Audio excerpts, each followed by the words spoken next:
I'm a little nervous, so I appreciate the clapping, although likely not as nervous as Pastor Lewis or the tech team because they haven't pre-reviewed what I'm going to say, so we'll see if this makes the recording.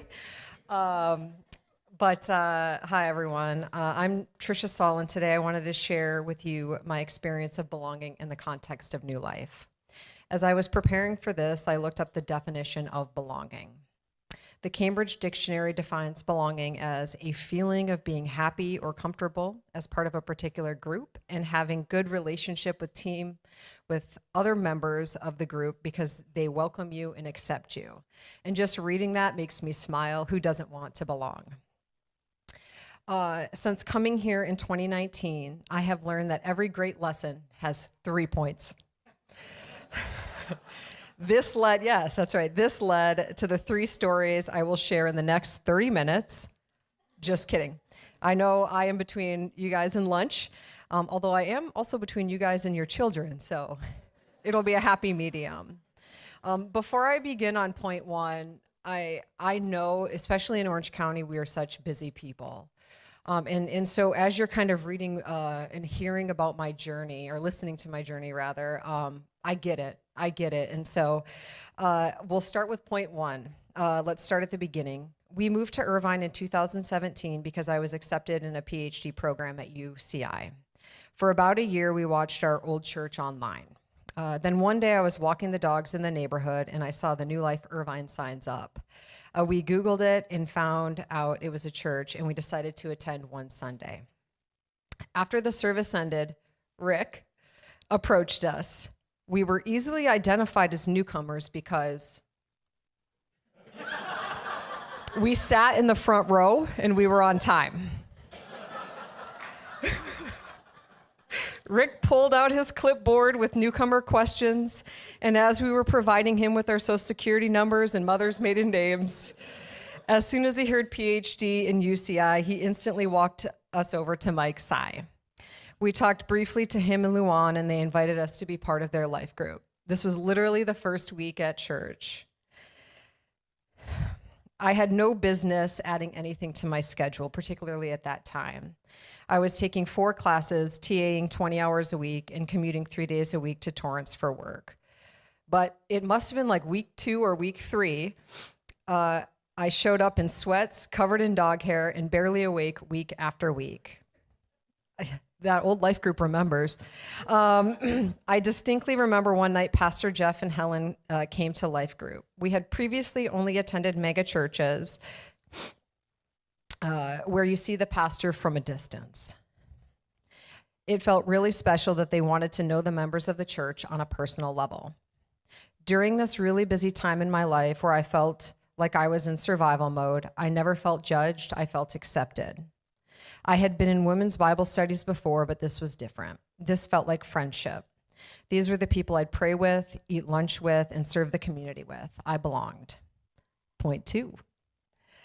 Fast forward a few years, and Life Group had expanded to open up for new membership. Dan and Kendra were some of those new members. Kendra and I became fast friends.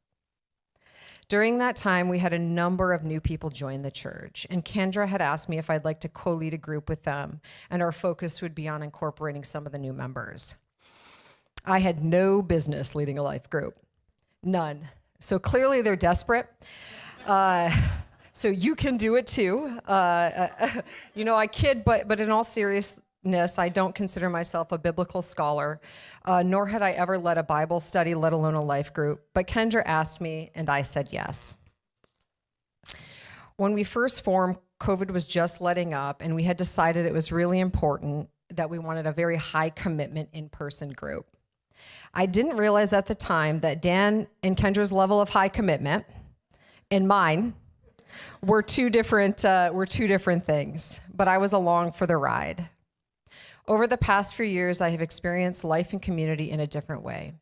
Going to life group was an event that I had committed to weeks ago, and now I'm hoping someone cancels or backs out so I can stay home.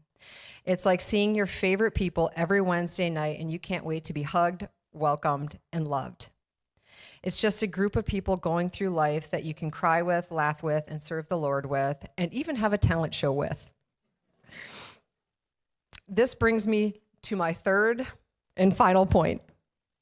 Back in January, I had surgery, and I was going to be down and out for a few weeks. Kendra had asked me if I wanted a meal train, and no, I did not.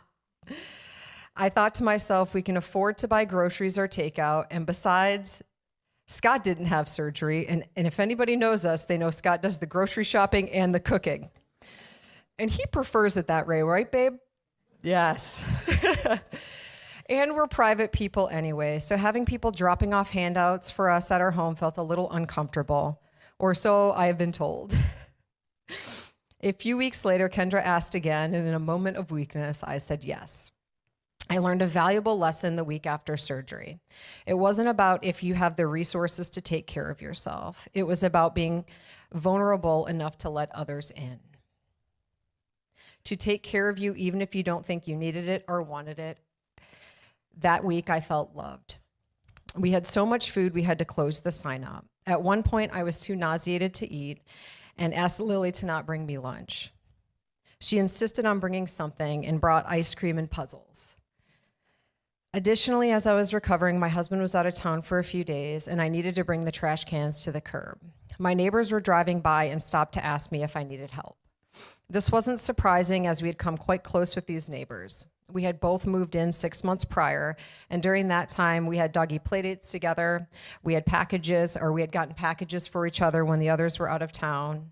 And when there was leftover subs after church and we took some home, we invited them for dinner. When we walk around our neighborhood in the evenings, we know our neighbors by name. We stop and say hello. This is truly the first time I've experienced this type of community and belonging with our neighbors. When I first started going to New Life, I didn't realize that I even needed belonging, a feeling of being happy or comfortable as part of a particular group and having a relationship with other members of the group because they welcome and accept you. You see, community isn't about what you think you need. It's about what God knows you need. Sometimes it takes God using the actions of others like Rick, the Sais, Lily, and the Chows to start the connection of belonging, and the continued support and mentorship from Pastors Jeff and Lewis to keep the feeling of community alive. When I started sharing today, I said I would be discussing belonging in the context of New Life. But as I was preparing and reflecting back on my experiences, it's because of my belonging in New Life that I have subsequently learned how to belong within a life group, within a church, within my neighborhood, and within my community. Thank you.